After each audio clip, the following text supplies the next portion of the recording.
Bienvenidos todos una vez más a un nuevo podcast a cargo del profesor Santi Agostinelli. Y bueno, en esta ocasión vamos a seguir desarrollando la temática del logo, una temática que ya fue presentada en un primer video en el que se planteaba, ¿no? Cómo surge un logo, cuál es el sentido del logo, qué es lo que intenta muchas veces comunicar y a quién está orientado el logo, ¿no? Así como un breve resumen, bueno, el logo generalmente es utilizado por las empresas, por una marca o por un individuo, ¿no? Hasta por una banda de rock o por un club de fútbol. Y lo que intentan a través del logo es comunicar un mensaje, una filosofía, un pensamiento, una idea, ¿tá? Generalmente estas ideas que se corporizan a través del logo están apuntadas a llegar a un sector de la comunidad. Bien. Lo que vamos a ver hoy es un poco de cómo se puede generar el proceso creativo de un logo, es decir, de dónde nace la idea y cuál es el circuito que atraviesa esa idea o las ideas hasta transformarse en un logo.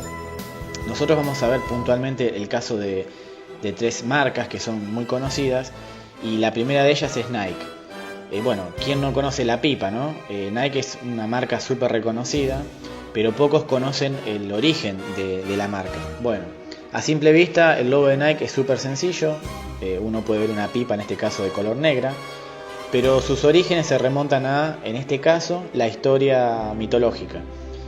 Acá es donde vemos que a veces las ideas nacen de recursos históricos, que a veces no han sido reales o que tienen cierto carácter de místico.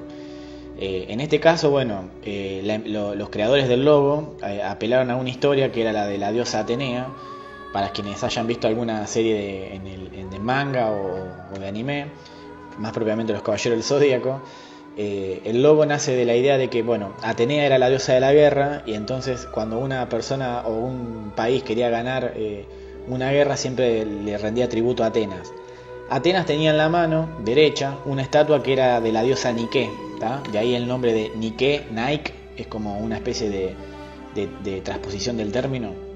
Entonces Nike era la diosa de la victoria, entonces en las manos de Atenea, Atenea siempre iba a ganar una guerra, entonces se creía que Nike y obviamente quien orara por Atenea iba a tener la bendición de esta diosa para ganar un conflicto, ¿no? Para imponerse ante el otro. Entonces lo que hicieron los diseñadores del logo fue tomar un ala de Nike y reducirla, es decir, transformarla en una pipa. Entonces uno cuando ve el logo de Nike o de Nike, ¿no? Lo que está viendo es una pipa, pero en realidad, y todo esto es a base de un proceso abstracto en el que se codifica, no se dibujó literalmente un ala, pero sí se le dio forma abstracta hasta transformarlo en un icono, que cuando a uno se lo explican, resulta ser que el ala aparentemente está.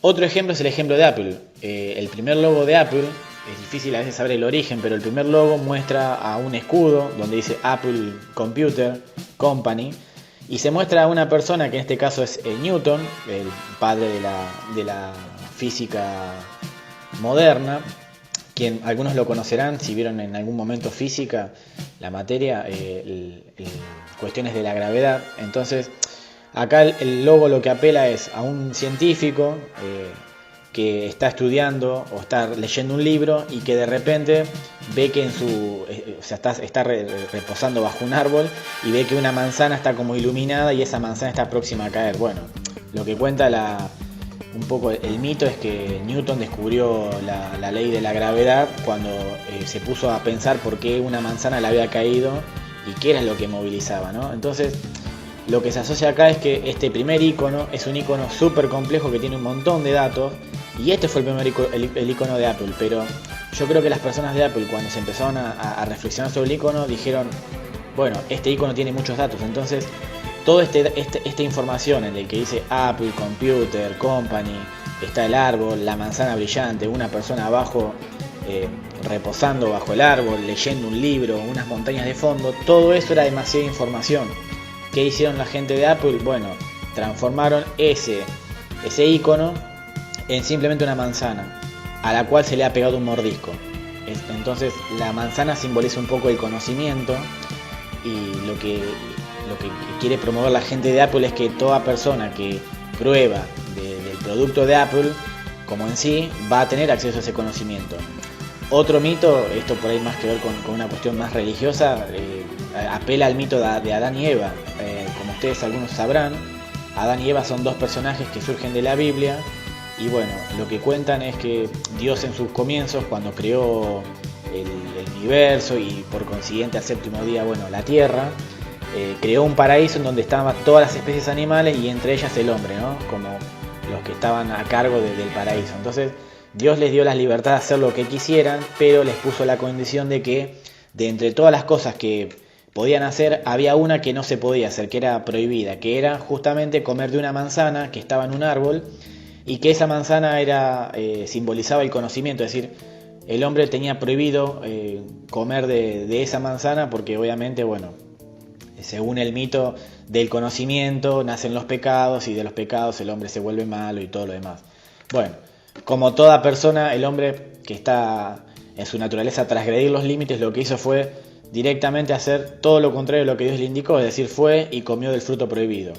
Lo interesante es que la manzana también representa el conocimiento en esta especie de mitología religiosa, y por consiguiente la gente de Apple también pudo haber usado ese recurso para decir, bueno, si nosotros tenemos una manzana y la manzana es conocimiento, es lo prohibido, bueno, usted puede pegarle un mordisco a la manzana y una vez que usted se hace con Apple, usted puede acceder a ese conocimiento. Entonces, cuando uno crea un logo, se puede apelar a una historia mitológica, se puede recurrir a historias que también pueden salir de cuestiones religiosas o de cuestiones de la ciencia. Digo, eso es lo paradójico de Apple porque recurre a las dos vertientes que a veces son opuestas. También se puede recurrir a cosas que uno se observa en la naturaleza o en el comercio, como en el caso de Shell.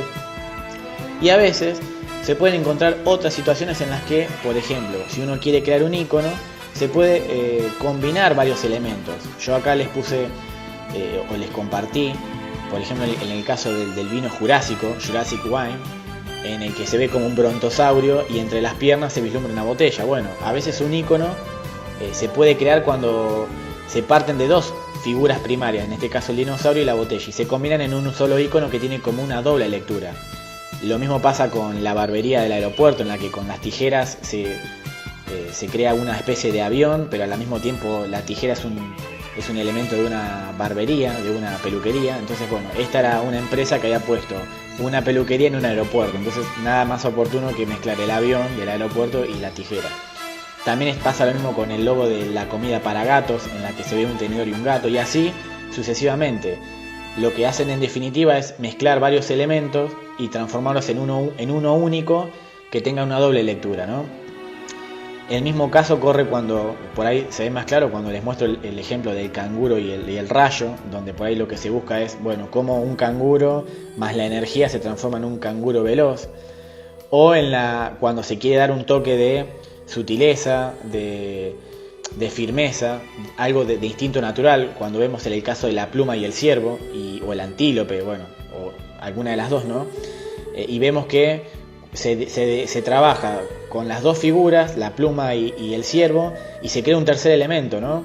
En el que se ve claramente, por un lado la pluma que está inscripta entre los cuernos del animal, y por otro lado el animal, y así se crea un nuevo logo. Lo mismo pasa con el camaleón elefante, que junta, bueno, un camaleón y un elefante, y finalmente si uno cierra y abre los ojos puede ver las dos figuras, en negro el elefante y en blanco quizás el camaleón. Lo mismo pasa con, bueno, el ejemplo del oso guitarra y algunos otros ejemplos más. Muchas veces también el icono o el logo que se crea va a requerir una observación de la naturaleza. Por ejemplo, ustedes van a ver en el ejemplo del águila que uno puede sacar una fotografía y decir, bueno, yo quiero hacer el águila, pero a veces uno no puede dibujar a las cosas como las ve, es decir, en el sentido figurativo. Entonces lo que tiene que hacer es una abstracción de eso y decir, bueno, ¿cómo transformo esta águila? ¿Cómo le doy geometría? ¿Cómo le doy línea?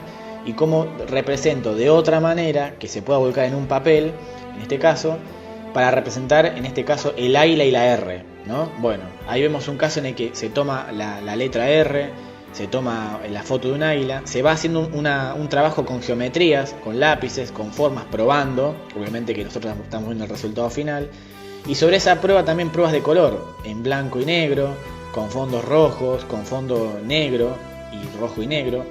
Y se puede así, a partir de geometrizar, ¿no? Un elemento de la naturaleza, transformarlo en un icono. Lo mismo pasa con la otra fotografía del águila, en donde se ve una fotografía del águila cazando en descenso y al lado como unas siluetas y geometrías en las que tratan de llevar a la mínima expresión a través de un icono al águila. En este caso vemos cómo sobre la fotografía se ha trabajado unas formas básicas y primarias que no tienen que ser porque complejas, ¿no? Lo mismo vemos con el gato, donde vemos la referencia que es el gato en una fotografía, después el gato como con los primeros detalles, ¿no? Ya descartando la idea de la posibilidad de hacerlo real, y después cuando uno empieza a geometrizar y hacer más común, más básico el mensaje, hasta que se transforma en un icono sencillo que se entiende y comunica, que es la idea del gato.